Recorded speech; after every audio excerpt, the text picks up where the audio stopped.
I'm going to do my impression of the Daleks at the start of this movie.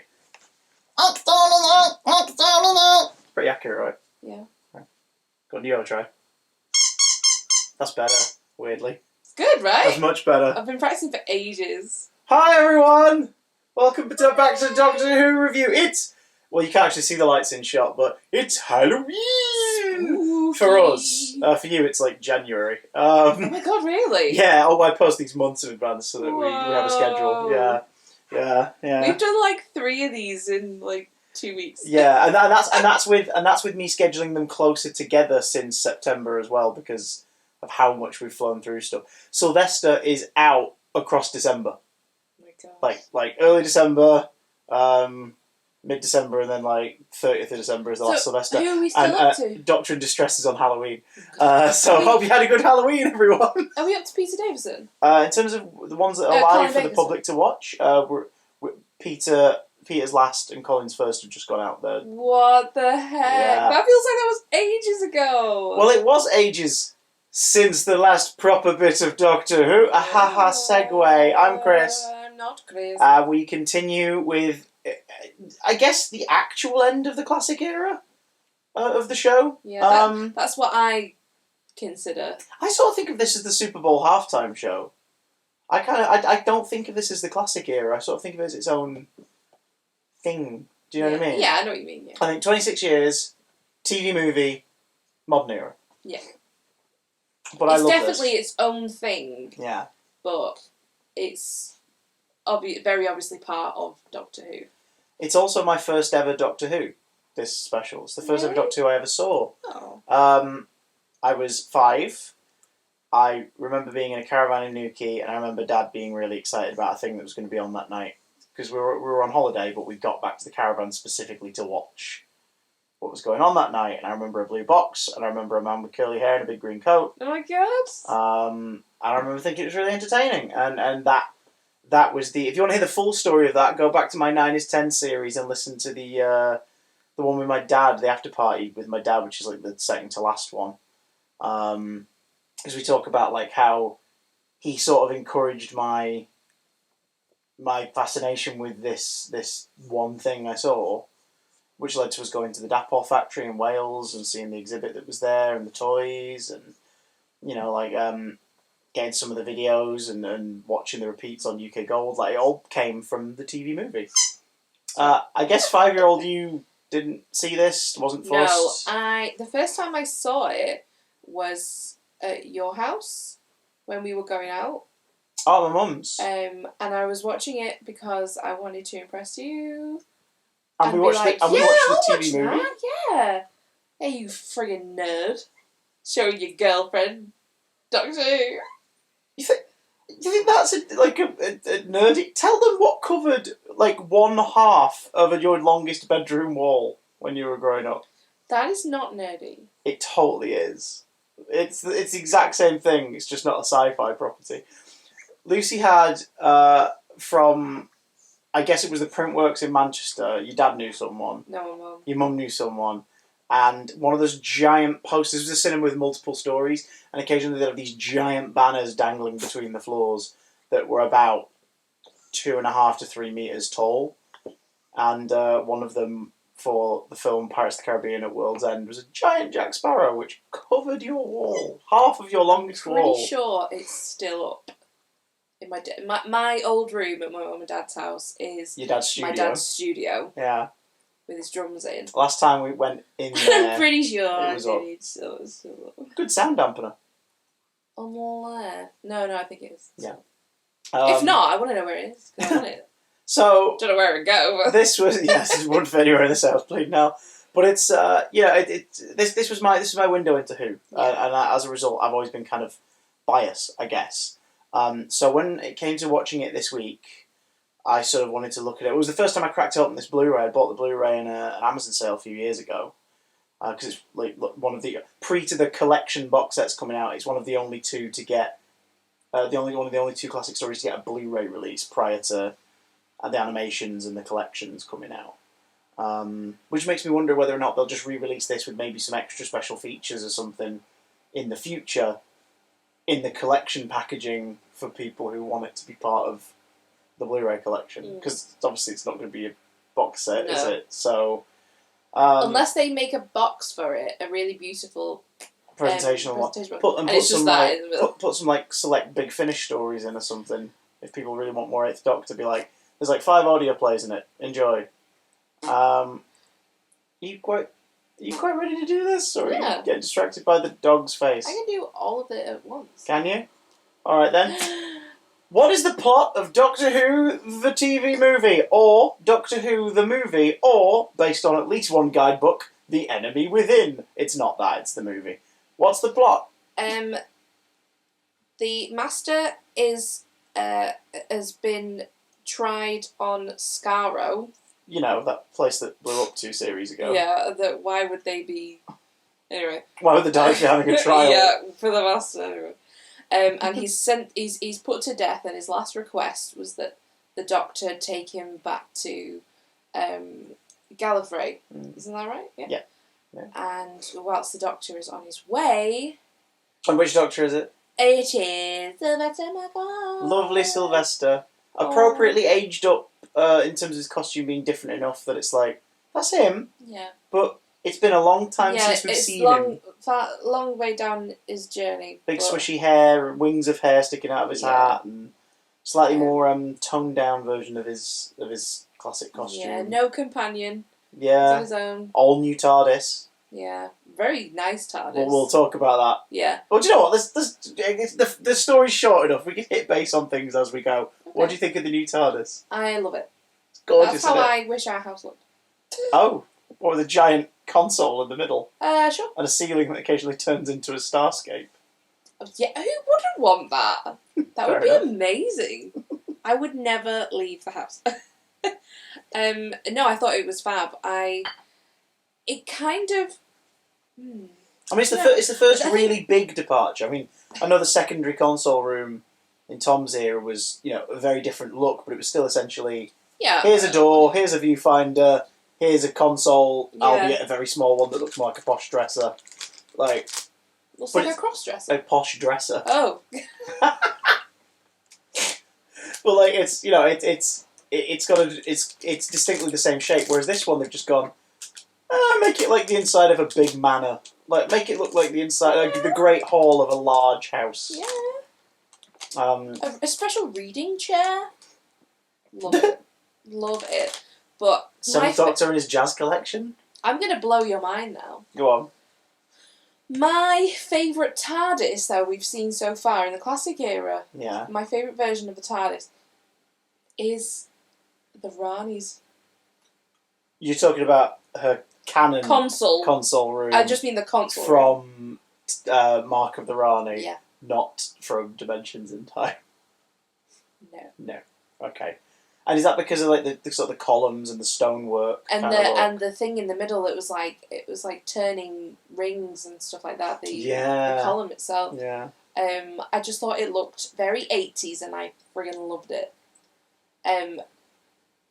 It kind of, I don't know, because it was quite dark in this TARDIS. Mm-hmm. It kind of made me think of that. So it's probably combined with the manor sort of environment, I just thought it looked great. The darkness sort of makes it look like it could go on for quite some time as well, which I think is nice, because you only get a slight sense of geography in this console room. Reading corner, library, console. Yeah. Stuff elsewhere, can't quite see it. We know that the Master's casket that his remains are kept in, because apparently the Daleks cremate you now. His remains are kept in.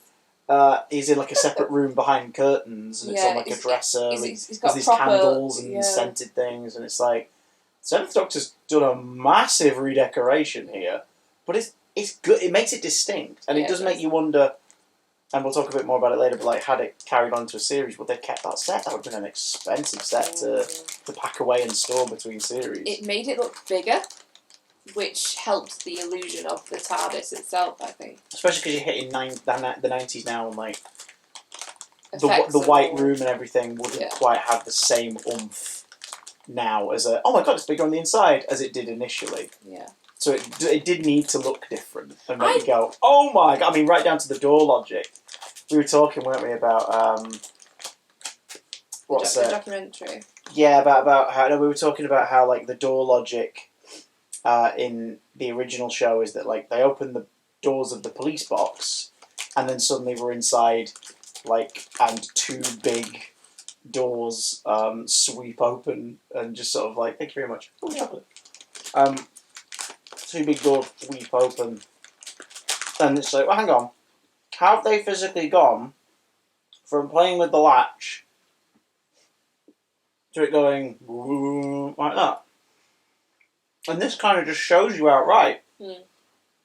Because Chang Li enters the lock, pushes a door, and suddenly he's two hands sweeping open these giant doors.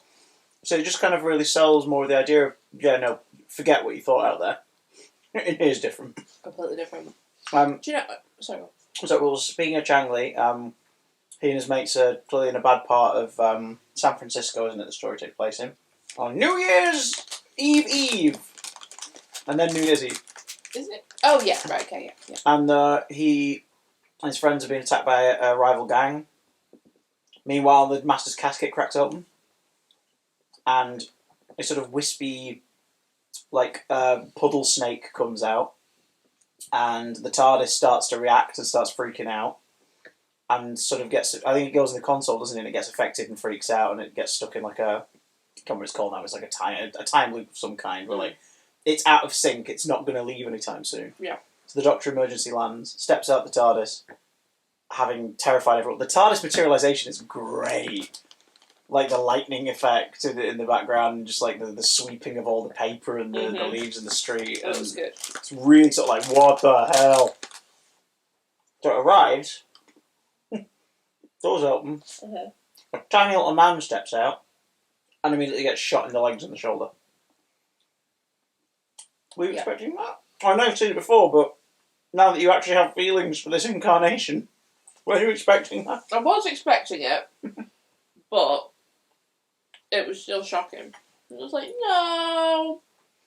So that's where we're going now. The Seventh Doctor, after complications featuring X-rays and Surgeon Grace, lovely Grace Holloway, panicking over like what the hell's going on, and this man screaming on the table and talking about Madame Butterfly playing on the CD player and everything. The Doctor dies during the surgery because the camera equipment in his chest gets embedded and he goes into shock and he dies. And it's like, oh, I guess this Doctor's dead then. That's really upsetting. And actually, now that we've invested all that time in the complete run and watching Sylvester over the last couple months, it hit me really hard this time. It was really just sort of like how bleak it is. Because every incarnation either sort of goes out on a high or there's a big dramatic stake to it in some way. Yeah. And there was here, but it's just so sudden. And he was alone. Yeah. None of his friends. Knowing the Master is out there somewhere, because obviously, like, it's never explained, but the Master's always been very good at either dodging or cheating death. Yeah. And it seems like he had another failsafe here. Whichever incarnation he may have been. He's played in that opening 30 seconds by an actor called Gordon Tipple. So people jokingly refer to that brief cameo of him in that, stocks thing as the Tipple Master. Whose eyes are sort of, snake-like to look like the Entity, but kind of cat-like still, implying that maybe he's still got the feral infection from survival. Yeah. Because it really sort of cements how serious that was. It never left him. It stuck with him. So of course he's looked for some supernatural, obviously not supernatural, but it's seemingly supernatural since it's never explained, means of survival, like a fail-safe in case he gets killed. Yeah. And the Master's ultimate plan is, or always was, to steal the Doctor's body and have his remaining regenerations. Because of course the Master couldn't regenerate, could he? No, he was just in a borrowed body. Yeah. He just nicked Tremas's body and was journeying the universe in that. So I guess he needed a Time Lord body, which is probably what this plan was. Oh my god. It goes to crap. So he hops a temporary ride with Bruce the ambulance driver, played brilliantly, ? By Eric Roberts. Definitely by Eric Roberts. Yeah. Now, what has Eric Roberts been in that I recognise him from? God, where do you want to start? Did you ever see the Dead or Alive movie? Dead or Alive. That's a no then. No. I'm trying to think what you know him from. The Dark Knight. Yeah. Oh, yeah, he's the gangster. Yes, he's the one who inherits Falcone's empire. Right. Okay. He's the one who dies in the impossible. No, seriously, I rewatched it recently. How the hell did Harvey Dent get out of that car accident? But yeah, he's the one that's dropped, isn't he, and breaks his knees. Yeah, fall from the side, wouldn't kill me. I'm counting on it. Breaks his knees. That guy. It's him. He's one of those actors who's just in a shed load of stuff. Yeah. Did you ever watch any online videos about that movie, A Talking Cat? The really bad movie. Yeah, he's the voice of the talking cat. No! Eric Roberts is one of those actors where, like, when he's in really good stuff, it's like, oh, he's pretty great. But he also does a lot of shite. Like, he's in a lot of shite. So it's he's better known in America, and Philip Segal was saying on the behind the scenes for this that the Masters casting was sort of the last consideration, and the studios, because for those who don't know, it was a BBC and Universal and Fox co-production, basically. They had to jump through a lot of hoops to get this. This was one of 3 official continuations that were in the works at some point, not counting the 4th unofficial, filmed a few episodes. Was it David Burton version? I'm the Doctor, free car. I'm the Doctor, give me a free motor car, and I'll put Doctor Who on the side. No one will ever speak of it again. And there was, it definitely happened. Definitely happened, folks.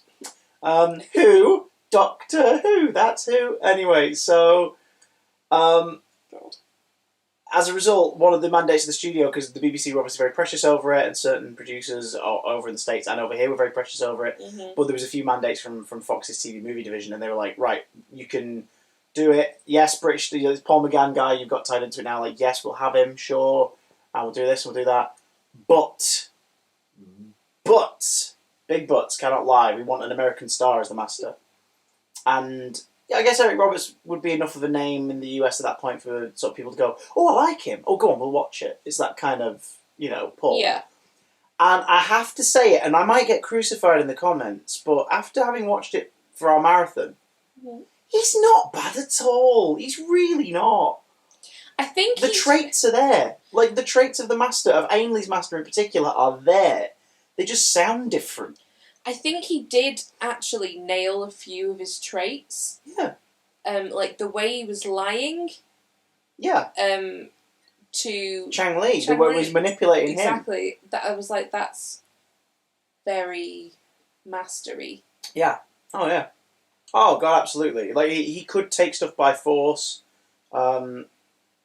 This seems to be the first properly successful hypnotist master. I know, I was just going to say that. Like, at first through, like, good old-fashioned, like, look into my eyes, and then later on from spitting on someone and infecting them with the gooey stuff that's in his system. Yeah. It's like, wow, you've actually nailed it, but, while you're in a walking, decaying corpse body. So, maybe not the best plan.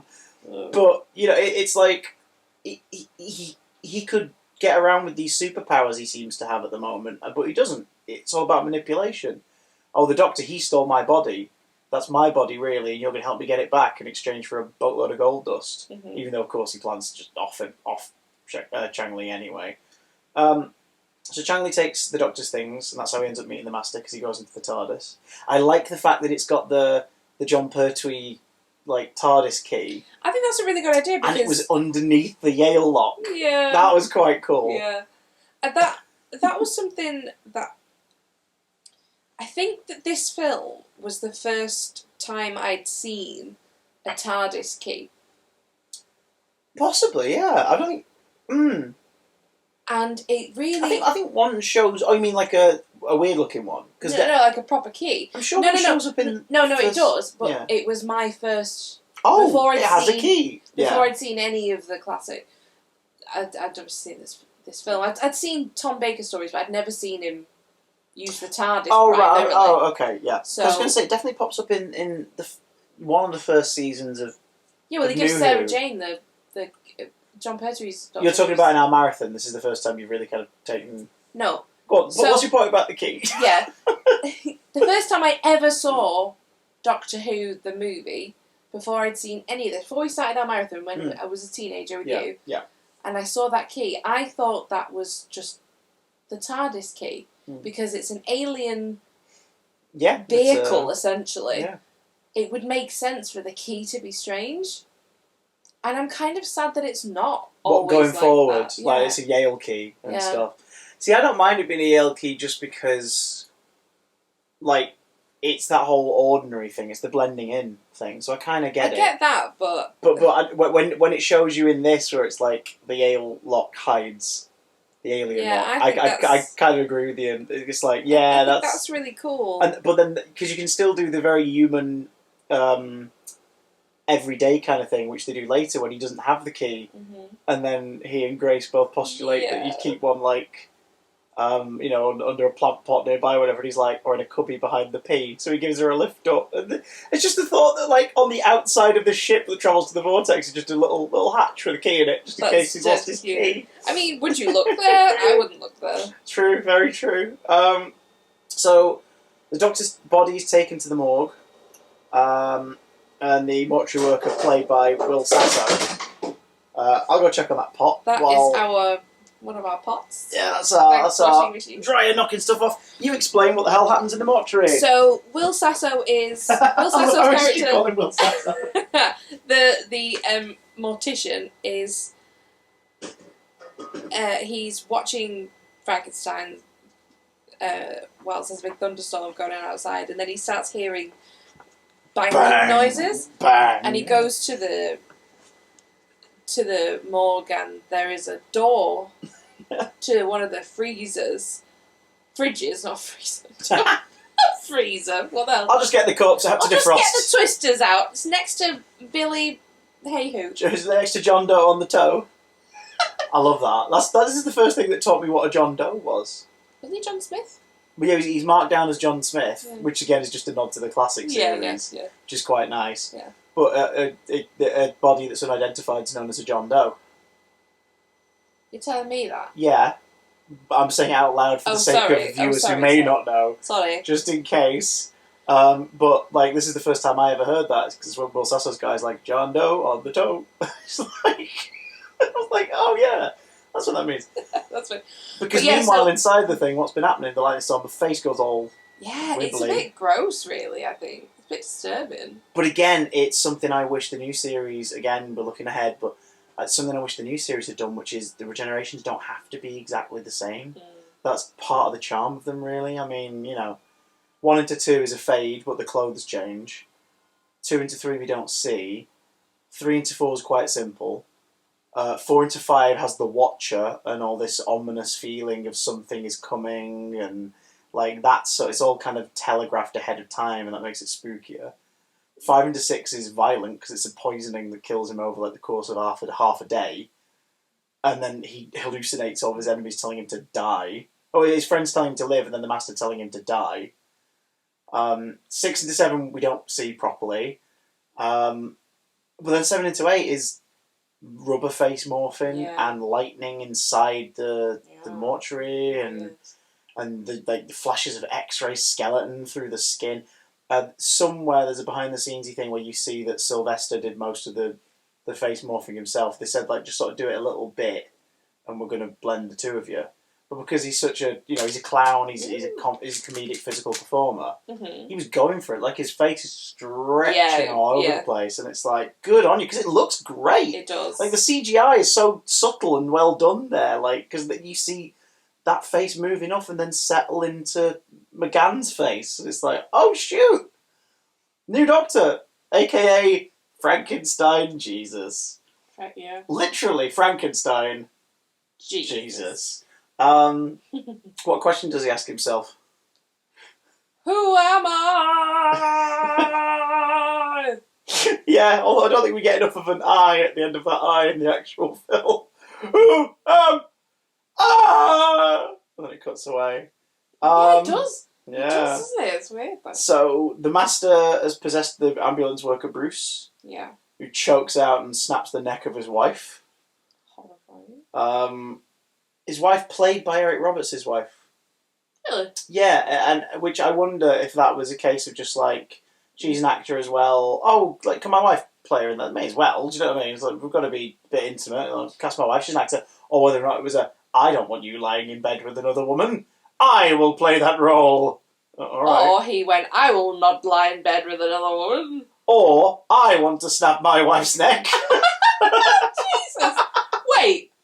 Is that something husbands think about? No. Wow, boo. No. Okay, fine, I confess. I've always wanted to snap Eric Roberts' wife's neck. So that happens, and then he realises that the body would have been brought in and everything. Meanwhile, Grace, played by Daphne Ashbrook, is freaking out. Her boss is trying to cover up the fact a patient died on their watch during like a sponsors and a financiers like a walk round meeting. Yeah. Which is bizarre, right? A lot of strange things happen. Nitpick alert! Nitpick alert! Nitpick alert! Here we go. It was so unrealistic. Which bit? Hold on. Which bit? You're counting something while you're crocheting, whilst also talking about a TV movie no, where a space alien changes his face. Sorry. I mean, just the medical procedures and... I remember as we were watching it, you went, why is he not already under anaesthetic? Yeah, why has he not got breathing? Like, why hasn't he got a tube and... What's to which ventilator? To which my response is, you've never been rushed in with a gunshot wound, so you don't know how they handle They would that. 100% You don't know how they handle it. They would. If you're in surgery... But secondly, they do it, and they don't do it, so we can have that dialogue moment where the Seventh Doctor starts talking to Grace. That's why they have it. But then there's a moment... where he needs to be... they use the paddles on him. Yeah. And somebody is touching him when he uses the paddles. It's like, that person would die. And that's why you need a medical advisor on set for these scenes. Is there a first aider around? Well, there needs to be, because the Doctor pulls the camera out of his chest, which is the first thing that finally sort of convinces Grace he's the same man, because she's freaking out. Yeah. And he's... this is the second time, correct me if I'm wrong, but this is the second time the Doctor gets their costume by nicking it out of a locker. The second time it happens at a medical facility. Yeah. And it will not be the last time. That's how the Doctor gets a costume. And also he makes a fuss about his shoes. Yeah, because he's not wearing any, is he? He's still barefoot in the hospital. Would that be, no. And then well, it could be a nod to Pertwee, because of course Pertwee hid the TARDIS key in his shoes. I will never forget that shot of him grabbing his shoes in bed. It was so funny. That was on the last Blu-ray we watched as well, what a thought. But yeah, because again, like can you remember which Doctor after this does the exact same thing? Nicks their costume from the lockers in a medical place and just keeps it. Oh, she's thinking. What after this, did you say? One more Doctor. John does it, Paul does it, and Matt does it. Really? Yeah, when he goes up to talk to the Atraxi on the roof of the hospital in the 11th hour, he just starts taking clothes out of the eyeball. Yeah. Prisoner Zero has a stroke. Yeah. He just starts taking clothes out of the lockers in the hospital and puts something together. Because then at the end, when he's on the roof, he's trying different ties on and it's not quite working while he's talking to them. And then it does that montage of the Doctors. One of the first times they clearly were like, this is Paul McGann's face, he is one of the canon Doctors. It was canon. It happened before that in the next Doctor, but like that was the whole point of that was it's a montage of all of them, because in the last one's David, and then Matt walks through the hologram, and it's like, there he is, here's the new Doctor. The new Doctor. Whereas this Doctor sort of opening is very much like Castrovalva and the Twin Dilemma, like he's all over the place. Yeah. Specifically this time, amnesia. Mm-hmm. What's it? He was dead too long.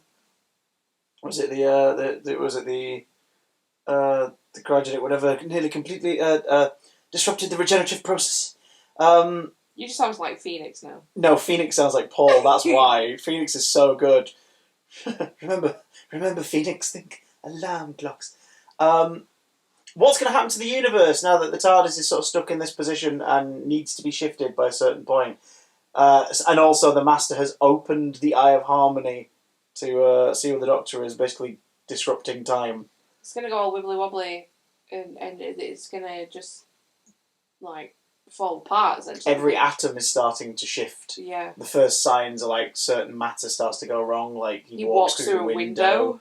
That's very good. That's very Terminator. The reports on the news of, like, there's suddenly a massive high tide and tidal wave at the coastline, and like things are starting to go wibbly because the Master opens up the Eye of Harmony. His plan is to go into the cloister room of the TARDIS, making its second appearance, which is a lot more dramatic than the Tegan sat on a bench looking annoyed and walking around a bit in a stone room. The stone room. This time it's like, no, it's a full cloister, which is hilarious because the script writers talking, wasn't he, in the documentary about the fact that they were like, we need to write a bit more of a. They were filming. They were like, want a bit more of a fight, a bit more of a conflict, a bit of fisticuffs for the ending, the cloister room. So you write fight in the cloister room. He's like, you can't fight in the cloister room. It's only tiny. And then they're sending him photos of the set. And he's like, what the hell have you done? Like, why is it so big?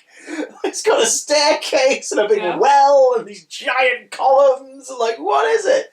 Because it is a TARDIS. You can do whatever you want. The cloister room in this TARDIS contains I mean, they talk about it as though it is the Eye of Harmony, but it could be just like an access point to the Eye of Harmony or a piece of it. Like, stuff's happened since we last saw the Doctor, and now there's a way to get to the Eye of Harmony in the TARDIS. Sure.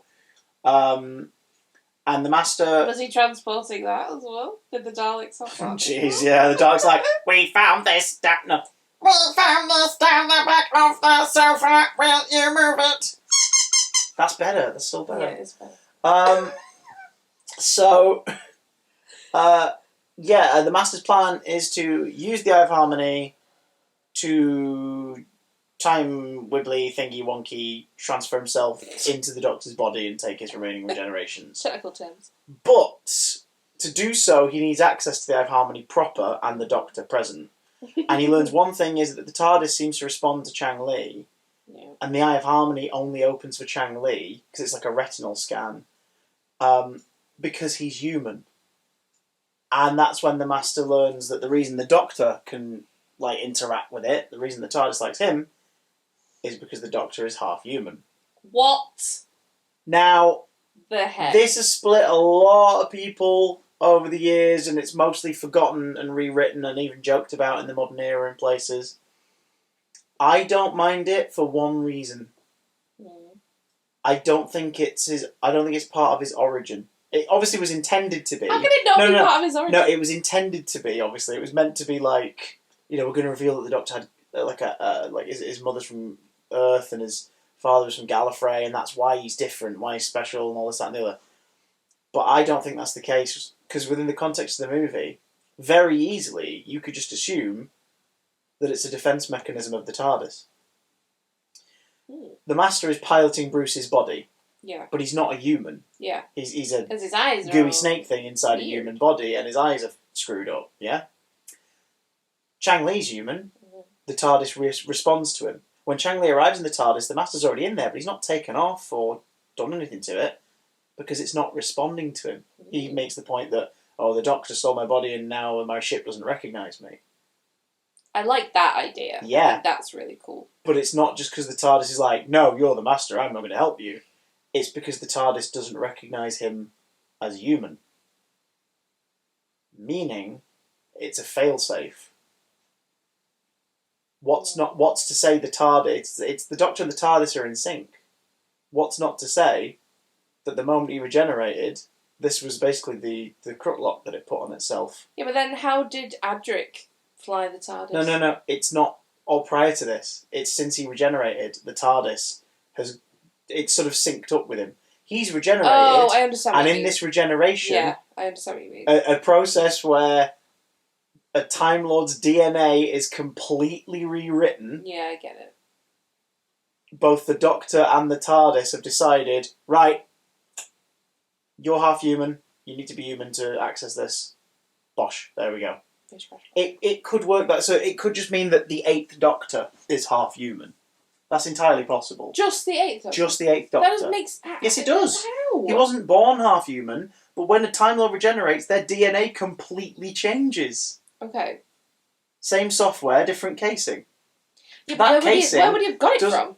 That casing, he doesn't get it from anywhere. That's He the point. He said his mother was. Yeah, he says I'm half human on my mother's side because in the context of the film, they were obviously setting up the idea that maybe he was half human. No, I don't. But now that it's not been acknowledged, and in fact the Doctor's actual origins have been revealed in the most recent televised series, as of us recording this, it's entirely possible that it is just self-contained in this because it's what the TARDIS needs. He regenerates and his DNA suddenly becomes half human as part of the regeneration so that no one can move that bloody TARDIS until he gets back to it. I guess. And it responds only to him, and because obviously he's very fond of Earth, he's very fond of humans or what have you, like the TARDIS is like, yeah, sure, he's going to bring friends on board. Of course he is. But just Changley. But just Changley, Nothing, who he never really met, he just sort of sat with him while he waited for the hospital and then stole his crap. Yeah. I think if they'd have stuck with that idea, it could have been interesting, but people hated it. It was purely the fact that it had never, ever been mentioned before. I don't mind that in terms of the Doctor, simply because think about what we watched over the last 2 series. You know, Davros, I am far more than just another Time Lord, he says in the deleted thingy, but like, Merlin, are you? Well, I might be one day. They hid the hand of Omega to this, that, like, there's stuff we don't know about the Doctor. And I think we shouldn't know everything. Yeah. And why would we know everything? I don't. If they had gone along with this, I would have been interested to find out more. He's half human. Yeah, definitely. I think it's the fact that it's one and done. It's never mentioned again, and it was never mentioned before. And I just think it was a really random thing to put in. And that's his secret. That's the secret he wants to tell her as well. But it's quite a big thing. Canon shift to not pay it off in some way seems weird. Yeah. Yeah. So yeah, I just think that was a very weird decision. Maybe it's because we've been softened by the modern series, but were you freaked out when him and Grace had a snog? No. Because it all feels right in that moment, the way it plays out. It's the tongue that's past his lips. The horny bit. Well,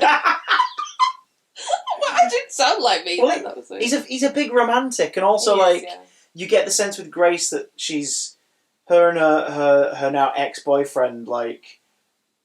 You get the sense that it was on the cusp of going to pot anyway, because he just didn't seem to respect that she. I mean, he rolled his eyes at the opera. He bloody did, but like he didn't seem to respect the fact that she made an oath when she became a doctor. Like, and the Doctor talks about like as a child you had a dream. The dream was to hold back death. Like that's what you've always wanted to do. Yeah, and it's like it's a companion because she is a companion. It's one off, but she's a companion who.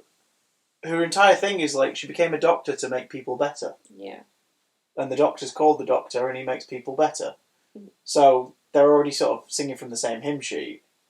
And it's, suddenly this guy comes along that is terrifying and hilarious. Gets in her car. And pulls some wires out of his chest. But and then she kisses him, it's like, but okay. But you know what to me sells that? Go on. It's 2 things. It's partially the score, because the score for this is a lot of fun. Like it's proper TV movie score, but it's a fun one. It is. Dun dun dun dun dun dun dun dun dun dun dun dun dun, all that stuff where it's getting all high octane motorcycle chases and stuff. But also that scene, it's Daphne Ashbrook and in particular Paul McGann. They sell that moment. Yeah. They really sell it. Because by this point, the Doctor's starting to piece himself together again. Yeah. And kind of by the end of the film, he's the Doctor again. Which is the true tragedy of this. Because if you're going off the TV canon, that's it. That's it. He's done. Bye now. Bye. It's like, oh, that sucks. As far as we knew he was done. But, yeah, so the Master infiltration sees where they are. They're the ambulance that turn up. Sabotage. Motorcycle chase.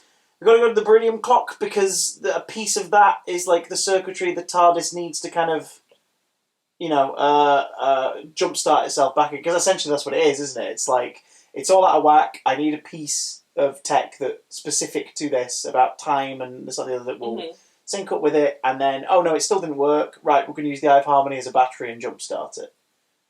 Plain and simple, and then once he's done that, he can either stop the Master or wait until the Master, like, the body of Bruce decays, and then he can bugger off, and all's great. La la la. Except Grace got spat on by the Master's freaky venom, and she becomes a zombie. Whoa. And lures the Doctor into the Eye of Harmony, just cloister room, and the transfer begins. And then it gets a little bit skew-if, because the TARDIS is sort of trapped within the last 2 days, and time can be in flux. So this is, as far as I can recall, the first and only time up to this point where the save the day part of the plot involves the TARDIS turning back time around it. Like, all of reality is pushed back by 2 days. Yeah. And then they go forward to normal time by the end of it and catch the fireworks. Because Chang and Grace are like, yeah, we don't want to relive the last 2 days. It's like, it's not how that works. But okay, fine, let's go back. Chang would have been killed. Yeah. And, plot-wise, it gets a little wibbly, yeah. But it's more about the ride at this point, and I don't care so much about the nitpicky areas because I just enjoy the ride so much. I love them rocking up to the big bash that Grace has got an invite to so they can get near the clock. Mm-hmm. I love the snooty guy who invented it, being really prissy about it. I love the security guard with zero sense of humour or visual reaction. Yeah. It's funny when it's hits 12 o'clock and it's New Year. Yeah. And there's all the party poppers and it just lands on his head. Yeah. And he doesn't he's not phased at all. Doesn't even blink. I like the security guards who've been killed and venomized because they're just dripping and they look really morbid and creepy. I think the design of what did that make me think of? A Men in Black or something like that. It's not the same kind of. Made me think of no, what it made me think of was Batman and Robin. When the frozen guards. Yeah. That's who. So they were dead, right? They were dead, yeah. Or paralysed, but more likely dead. Gross. There's not a lot of a body count, not much of a body count in this, but there's enough here and there, including Bruce, because he's definitely dead. he did. He dead. As soon as the Master started piloting him, he was dead. But yeah, you've got the security, the sort of the kid security detail. Yeah. And he's part of something this Doctor does that I really like, and I'm glad they didn't put it on any other Doctors, and that it's uniquely Paul's. But it's a shame then that we didn't get to see more of it. The fact that the Doctor's I don't meddle in time, but he can't help himself. It's almost like he's got a bit of telekinesis that tells him about people's personal futures, because he sort of plays people off themselves, but never in a naughty way. He's very genuine every time he does it. Mm-hmm. It's like that security guy. He tells him to not skip. When you get to your midterm, question. Don't do the third question. It might seem easier, but do the second. Yeah. And as they're walking, he's baffled, and then he has a jelly baby. And then as they're walking away, Chris said, "What was that about?" And he's like, "Yeah, I know that. I know that guy. In 20 years' time, he invents this technology that leads to these things, and it's brilliant. But first he needs to first he needs to pass his poetry midterm." And you're like, "Wait, is he causing that to happen, or is he just making sure it happened? Wait, what?" And then with Grace, he knows what her childhood dream was and why she took the oath. And it's just interesting. It's different. Other things I love in this, the description of Gallifrey. Yeah. Holy Christ on a cracker! It's wonderful. And based on the documentary, it's sort of based a bit more on the concept paintings for the show Bible that they were pitching for what this would have been. Which of course then bleeds through to the modern era. The modern era uses that depiction of Gallifrey, the citadel and the orange bubble. Skies and the big bubble around the society, and it's just okay, that's cool. What else do you like in this? What tickles your pick ale? I like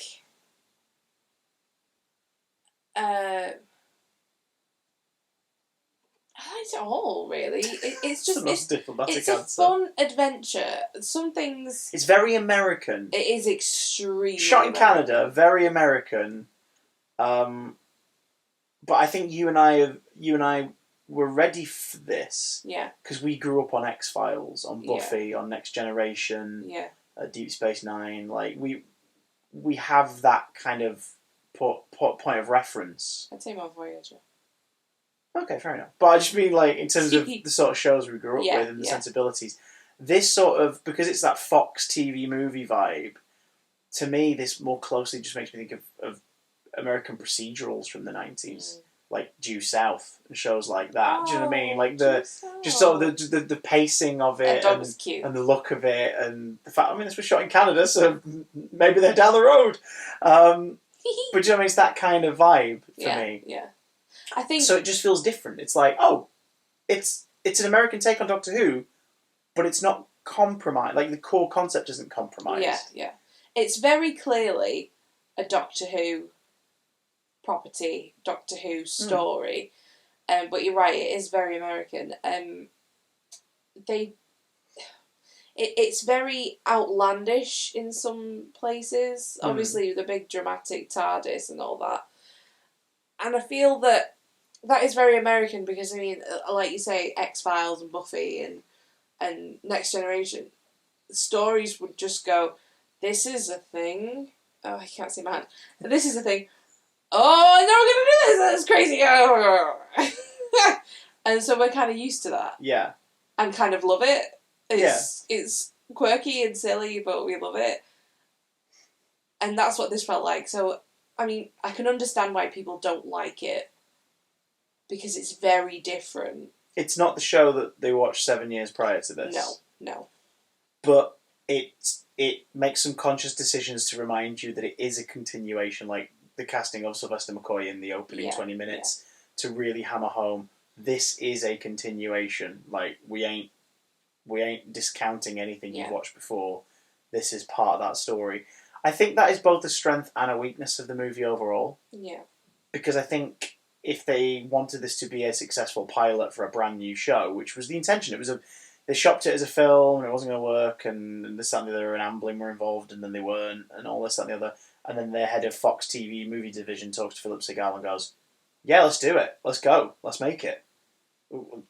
Sure. And I'll talk to, the development, and maybe it could become maybe it could be a pilot for a series. Who knows? He so worked get your Bible so written. Hard to get that. He did. He worked so freaking hard on it. And again, like we said, it was up against two other productions, like the fabled Dark Dimension production and the nearly made American movie that was also still having its rights bandy around, that nearly shot 2 weeks worth of footage just to keep the rights for another 10 years. Yeah, that's and crazy. Just all this weird stuff going on. So the fact that there is so much love and admiration for the original run, but a lack of fear to do new things and move on, is I think all that's the right call. But had they wanted it to be a series, maybe having Sylvester be in it, maybe establishing regeneration, changing your main character 20 minutes in, wasn't the best decision. Yeah. And it would have had a better chance getting commissioned as a series were it a clean slate. Yeah. I don't think it would have worked as a series. Well, the thing I'd read about before was that a lot of the stories in it were going to be remakes of classic serials. But then we watched that documentary, and they talk about how they used the classic serials as examples, like the 10th Planet and Tomb of the Cybermen and the Daleks and stuff. They used those as examples of adventures, and they say in the documentary that there was no intention to turn those into new stories. Like, so you could tell Philip Segal was like, no, the original series still happened. We're just going to introduce X, Y, Z and this, that, and the other. But the internet, of course, and all your frickin' Screen Rants and Comic Booked and all these shite websites that need content always misinterpret it. Bitchy. Well, it's true. They're all clickbait bullshit. Especially this year. There's been like next to no actual news on pop culture aside from this thing has been postponed, this thing's been put back. they've all been coming up with like the most pointless stories from whispers of nonsense. You showed me something like at the beginning of lockdown, which was the most non-story story ever. I can't remember what it was, but and it's like I've read for ages that it's like it's these classic stories are going to be remade as part of Paul's first season, and essentially erasing those ones they don't count. I think that would have been a really bad idea. And yet in this documentary, they confirm that no, that was never our intention. Yeah. Like, we used them as examples, and we did redesigns of classic monsters as part of that package to give the people we'd sell it to an idea of where we could go with this, but we never intended to remake those stories. That would have been a really bad idea. And that documentary that we watched has existed for 10 years, so can people stop spreading that bullshit now, please? You saw briefly what the Daleks would have looked like, though, didn't you? The floaty, spidery totem things. I don't accept that as a Dalek. No. I would totally accept that as something else, though. Oh. What's it made me think of? A Toclafane. Something with a face. Which were going to be replacements for the Daleks if they couldn't get the rights to the Daleks in Dalek. It makes me think of the Lazarus Experiment. What? The big fleshy scorpion? Yeah, with a face. With a face? That's just what it made me think of for some reason. Oh no, was it? What is it? That makes me... I don't know, but... Toclafane, the balls. No, I know, opens up and they've got the little shriveled head inside. Horrid, hideous. Which were Dalek replacements. Gross. Initially, and then came back in Series 3 when they were like, didn't we design that monster as a replacement for the Daleks? Let's use it, it's good. If that were a monster in itself, not a Dalek... We're talking about the CGI test shot of the new Dalek, like, going from sort of semi-spider form to floating totem to whatnot. But like these are things that looked like it had floated out of my nightmares. Yeah, it was pretty freaky. That's horrid. Not a Dalek. Don't put a face on something. Did it have a face? Didn't have a face. It had a nice dog. Oh right. That's anyway, then. That's fine. So, what do we think of Chang Li? He's right. He's right for the story. Yeah. And I like his ending. I think his ending is lovely. Like, obviously, the Doctor turns back time, so they get brought back to life. But it's like, yeah. Sure, like this is an extraordinary circumstance. The TARDIS is stuck here and it can literally rewind back to when the disruption happened. Sure. But I like his ending that the Doctor's like, right, take that, go be rich, be safe. Next Christmas, just be anywhere else, just don't be here. I want to know what that means. Well, I kind of like that, because it's sort of like more gang but then trouble. He kind of knew what he meant. Well, yeah, because he twigged like, oh, right, like, don't be here because something will happen if I stay in town, so I need to split. So it's... I mean, I'm not going to lie, he's a bit of a douche. He was, but he's not... He's sort of meant to be like an Artful Dodger kind of... Like, yeah. He's a lovable rogue kind of character. He's not a good guy, but he's got a good heart. Yeah. He in the end, realised that the Doctor was telling the truth. Yeah. And then wouldn't go again. He wouldn't go with the Master. And Yiji Tsuso, who plays him, is very likeable. Like, it's a very likeable performance. Despite being offered gold and, all that jazz. The lovely Daphne Ashbrook as Grace. Grace is great. She's mental, and I liked it. Like, she's the most grounded, sensible character in it, who's being pushed to the realms of her exhausted believability. Yeah. Like, she is like, sure, book me into the psych ward as well, let's go, okay. Oh, God. But, like, at the same time, when she can see the sincerity and everything, she she's great. I like Grace a lot. And I think Grace benefits from being a one and done. Yeah, definitely. Like, because you remember her. I told you then when we were watching it, I was like, I met Daphne Ashbrook at one of the magazine juice ones. She was really lovely, gave me a big hug. Cute. Yay! Amazing. Yeah. Who's on call? Amazing Grace. I do like that she didn't go in the TARDIS. Yeah. In the end, I mean. Yeah. Sorry, our cat is snoring and it's really funny. It gives, as a standalone movie on reflection, it gives it a more definitive ending. It does, definitely. And also, she made that oath and it was talked about throughout the whole film. Yeah. You're listening to the cat snoring, aren't you? It's so funny, it's so It won't be picking up on the camera, but there's a cat, tiny cat down there snoring, and it's hilarious. She's really loud. But, yeah, they made a whole point throughout the whole film that she'd made an oath, this is why she's done what she's done. And if she'd have gone in the TARDIS with him, she'd have just left all that behind and it would have been like, well, fuck that. Yeah, that's life. I don't need this life. Goodbye, everybody. I don't want to save people anymore. Bye. Later, I want to go and snog this Liverpudlian man. Phone this guy who just broke into my car. dressed as Wild Bill Hickok. And yet, because of his hair and his accent, immediately makes him feel more Byron-esque. He looks like it's weird, isn't it? He's dressed as a cowboy. Leopold or something. He's dressed... Well, yeah. Well, I mean, that's the vibe going on here. It's like romantic thingy, random time travel-y, you know. Yeah. But, like, that's the thing, isn't it?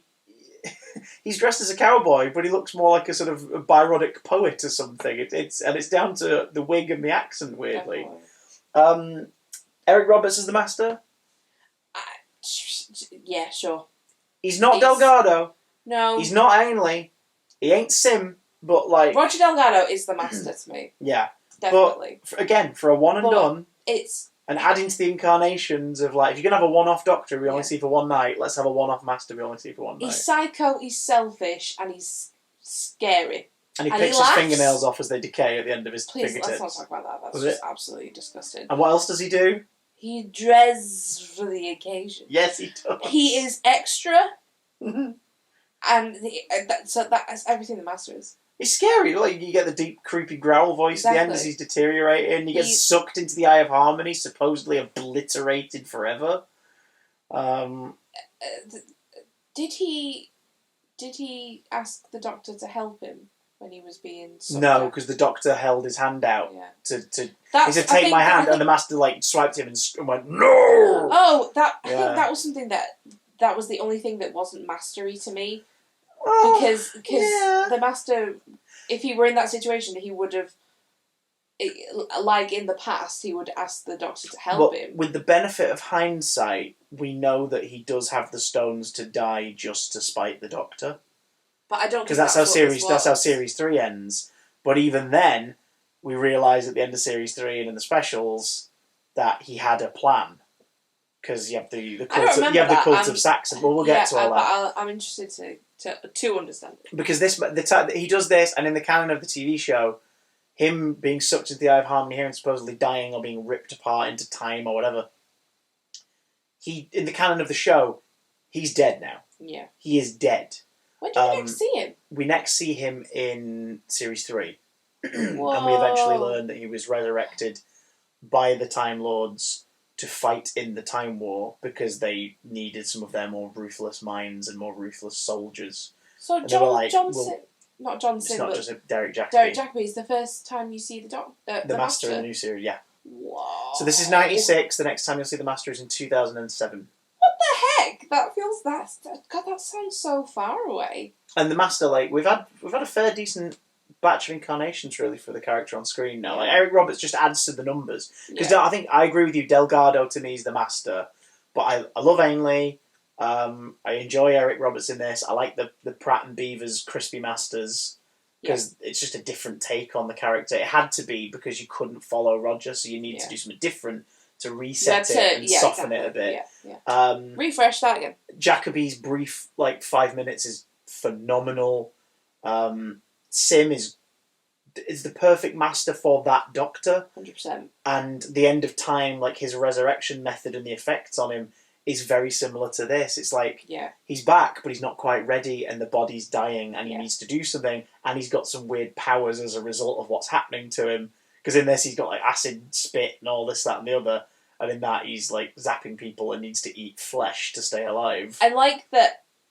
Obviously, I'm really looking forward to getting to Johnson. Obviously, everything that's happened to him over these thousands of years, hundreds of years, is seriously affecting his mental health. So he is getting more and more crazy, desperate, especially. But it's making him into even more of a psychopath. I mean, think of John Sims. The whole Saxon thing with the chocolate and stuff. It's insane, and John Sim plays him incredibly, I think. But specifically for Tennant, it's a perfect mirror to Tennant because when he comes back briefly in the Capaldi era, they change how the character behaves slightly, so it doesn't feel out of place. Yeah, he's a bit more methodical, a bit more Delgado-y. More dangerous, do you think? I wouldn't say so, but just sort of more Like, they tone him back a bit because he's not opposite the cartoony Doctor of Tennant. Yeah. I like Michelle Gomez a lot. I'm not huge on Missy, but it's more to do with like her stories. But maybe that'll change when we get to it. Who knows? And I absolutely adore Sacha Dhawan's Master. Like, I really like him. He feels like what's her name? Missy. Michelle Gomez. Missy. Yeah. I think not her at all. I think she's fab, but she seemed just too cocky. I know what you mean. It's sort of down to how she's written. Her writing is very tropey. She's very much a Moffat female villain. Yeah, and they're all kind of the same in some respects. She didn't seem crazy enough. Yeah, a lot of you feel like if it wasn't for Michelle Gomez, all of that would be lost. Yeah. I think she has the right energy and quirk and lack of fear to do that sort of stuff, but it's not really there in the script. I think she was maybe a bit too suave. Do you know what I mean? Yeah, I mean, then again, you haven't seen all of her stories, so that could what was shake it down. Who's the new Master? Sacha Dhawan. Sacha Dhawan nails it. Yeah, he's mental. Yeah, crazy. And also tissue compression eliminator. And again, yay! But we're going to have to wrap up. And the most important question of all is, what do you think of the Eighth Doctor? I like him. I don't. Are you frightened to commit because that's it now? Well, there's not really much to. We have one more on in our marathon. We have one more appearance. Mm-hmm. I mean, we have like archive footage and Day of the Doctor implying that he's there at the end, but like we have one more appearance in the rules of our marathon. Yeah, and that makes me sad because I don't think, apart from maybe Tom, I don't think of any actor who. Apart from maybe Tom, I can't think of any other actor beside Paul who nails it before the end of the story. Yeah. By the end of the story, you're like, that is the Doctor. Yeah, definitely. That's them. Like, we've watched them settle, we've watched him go through something terrifying, and by the end, you're like, that's him. Yeah. I get him. He's big and sweeping and romantic and incredibly, like, full of joy for everything, but a little bit offbeat and a little uncertain. You feel like he feels like the physical embodiment of that moment when two people meet in a corridor and go, oh, hang on, wait, sorry, and then dance. Yeah, he's sort of that kind of energy, like polite and lovely, but a bit quirky and bugger, like things got a bit awkward. Yeah, and you know, he just owns it so beautifully in this brief bit of time. You can see why. When it came to Fox being the ones to be like, right, we're going to make this for Universal, why they were like convinced to still keep on Paul McGann from the previous bit of production. Because they could have been like, no, we're going to cast such a body, and they must have obviously watched the audition and gone, no, you're right, yeah, this guy. His auditions are somewhere on one of the DVD collections. He's talking about his father Ulysses and the search for his father and stuff, which would have been part of the ongoing story had it gone on. The idea that the Doctor was going to start to actually look into his lineage and try and find his dad. And the Master, I think, was planned to come back at some point, and they were going to go in on the whole their brothers thing. Yeah, but yeah. So it's. I wish we could have had more of him, but at the same time, if we did, we wouldn't get what comes next. And what comes next is my absolute favourite era ever for this show. So I think I'm a little bit biased in terms of the Eighth Doctor, just because Paul McGann is so lovely. He is, isn't he? And he absolutely loves it. Yeah, he revels in it. He understands the importance of it. Yeah. To the people who consume it, and of course the audios, because the Eighth Doctor's primarily lived on in novels and audio productions. But he also understands that what a wonderful thing to do that one job once, and for it to have brought so much joy, so many opportunities for him to travel, meet people, be paid to talk about making that one thing. That's a very fortuitous position to be in. Yeah. And he doesn't think of it as a chore. He's like, yeah, go for it, let's go. And he stole my sonic screwdriver. He did when you got a photo with him. He took it out of my hand. He pitched it up. Well, of course he did. Oh. To be fair, Boo, does belong to him. It does. He was very sweet. He was. And very excitable. He was. Despite having had his picture taken with hundreds of people. That day, yeah. We saw him at a convention a few years ago. Sorry, yeah. For context, yeah.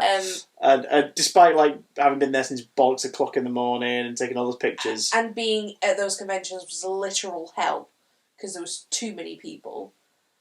I mean, you couldn't do that kind of thing nowadays. With COVID. I mean, they've got to figure out whole new ways to do it going forward. Gosh, what a nightmare. But yeah. He was such a nice guy. Mm.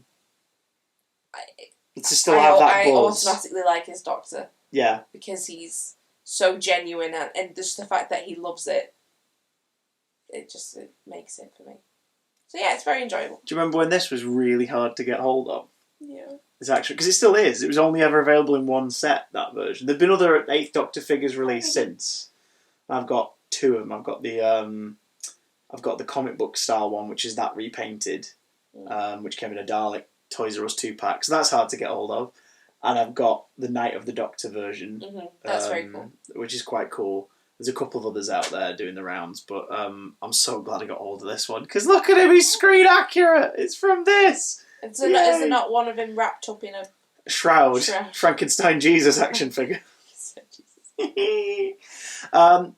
That's the TV movie. What do you think of it? Because I think it's quite safe to say that we like it a lot.